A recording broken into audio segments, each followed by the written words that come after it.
एक दिवस एका ठिकाणी काम करणाऱ्या मजदुराला एक चकाकणारा चमकणारा दगड सापडतो. तो दगड घेतो, दोरीच्या साहाय्याने आपल्या गाढवाच्या गळ्यात तो बांधतो. एक दिवस त्या नदीवरून एक जोहरी जाताना दिसतो. तो जोहरी जात असतो आणि तो जोहरी, तो सोनार, ज्यावेळेस त्या गाढवाच्या गळ्यात तो चकाकणारा दगड बघतो, तो दगड नसून तो हिरा असतो. पण तो विचार करतो, आता या मजदुराकडून हा दगड घ्यावा तरी कसा, कारण याला जर सांगितलं की हा हिरा आहे तर हा आपल्याला देणार नाही.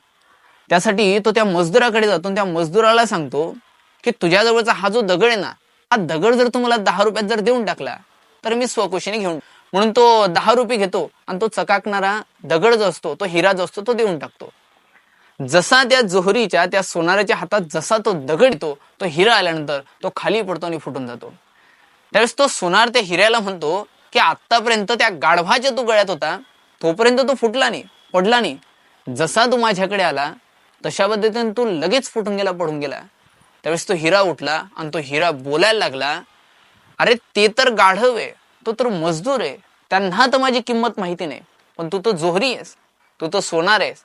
तूच जर माझी किंमत 10 रुपये लावायला लागला तर मी तुटणारच आहे ना.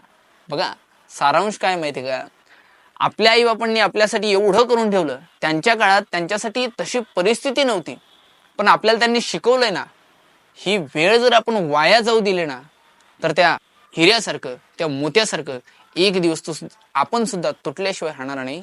लक्षात ठेवा.